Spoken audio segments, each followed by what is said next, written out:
अभी आपको अहम और बड़ी खबर दें, ईरान ने अमरीकी अड्डों पर मिसाइल दाग दिए हैं। फजा में शोले भी दिखाई दे रहे हैं।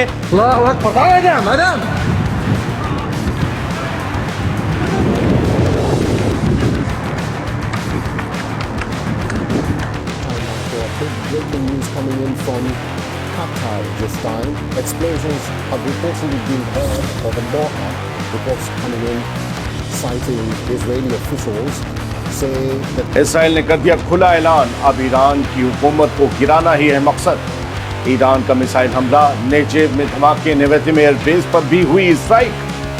अभी आपको अहम और बड़ी खबर दें, ईरान ने अमरीकी अड्डों पर मिसाइल दाग दिए हैं। फजा में शोले भी दिखाई दे रहे हैं। बड़ा हमला किया गया है ईरान की जानिब से। ईरान ने अमरीकी अड्डों पर मिसाइल दाग दिए हैं, जबकि फजा में शोले भी दिखाई दे रहे हैं। आज का दिन, आज की शाम, आज की रात अहम कही जा रही थी और अब यह अहम खबर भी आ गई है। ईरान ने अमरीकी अड्डों पर मिसाइल दाग दिए, फजा में शोले दिखाई दे रहे हैं। फजा में इनको बुलंद होते देखा जा सकता है। अमरीका अल-उदीद एयरबेस पहले ही खाली कर चुका है। अमरीकी मीडिया यह भी रिपोर्ट कर रहा है। ईरान ने कहा था कि इस सिलसिले में जवाब दिया जाएगा। इसराइल का साथ अमेरिका दे रहा है, इसका जवाब देंगे, भरपूर देंगे। और अब इसी से जुड़ी यह खबर भी आ गई है, ईरान ने कतर में अमेरिकी अड्डों पर मिसाइल दाग दिए, फजा में शोले देखे जा सकते हैं। अमेरिका अल-उदीद एयरबेस पहले ही खाली कर चुका है। अमेरिकी मीडिया यह भी रिपोर्ट कर रहा है, अमेरिकी हमलों के पेश नजर ही कतर अपनी फजाई हुदूद भी बंद।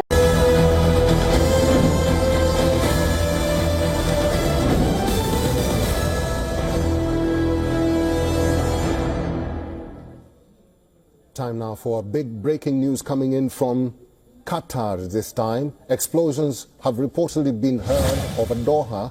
Reports coming in citing Israeli officials say that Iran has launched 6 missiles towards US bases in Qatar.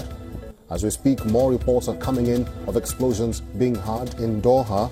Qatar decided to temporarily suspend air traffic in the country today as a precautionary measure due to regional security concerns. Authorities are closing and continuously monitoring the situation, assessing developments in coordination with regional and international partners.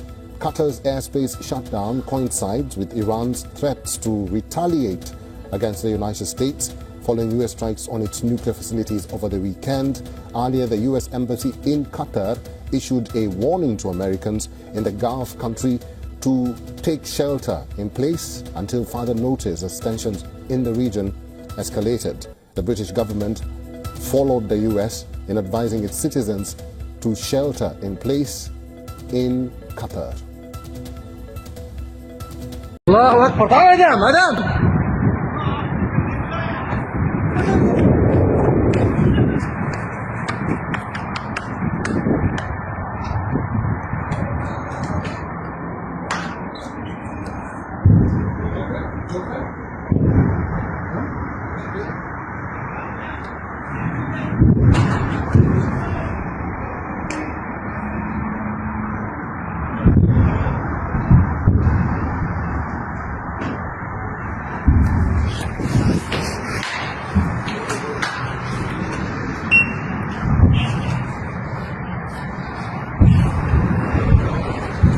अब रेगिस्तान के रास्ते भी भाग रहे Israeli, ईरानी मिसाइलों का खौफ। इसराइल ने फौरन मीडिया पर नई पाबंदियां लगाई। ईरानी हमले से हो रहे नुकसान को छुपाने की कोशिश।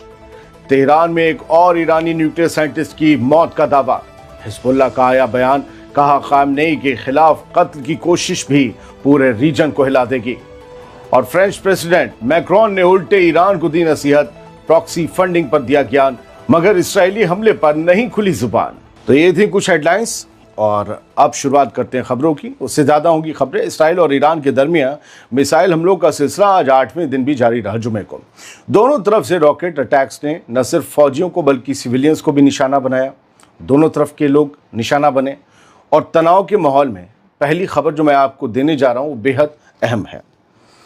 वो ये है कि इसराइल ने ईरान की हुकूमत को गिराने का खुला ऐलान कर दिया है। अभी तक तो ये सारी बातें मिलिट्री टारगेट्स या फिर न्यूक्लियर फैसिलिटीज़ तक ही लिमिटेड थीं, लेकिन अब रिजीम चेंज की बात आ गई है। इसराइल के डिफेंस मिनिस्टर इसराइल काट्स ने खुली धमकी दी है कि अब ईरान की हुकूमत के चेहरों को हम सीधा निशाना बनाएंगे, बड़े चेहरों को, टॉप प्रोमिनेंट फिगर्स को। और उन पर सीधा वार होगा। आज एक बयान में इसराइल काट्स, जो कि इसराइल का डिफेंस मिनिस्टर है, वो बोलता है कि हमें ईरान के हुक्मरानों के तमाम सिंबल्स को निशाना बनाना है, उनके इदारों, बासिज मिलिशिया और रेवोल्यूशनरी गार्ड्स कॉर्प्स जैसे ताकत के मरकज़ों को तबाह करना है। दोस्तों, यह ऐलान ईरान के न्यूक्लियर प्रोग्राम के खिलाफ हमलों से एक कदम आगे का है।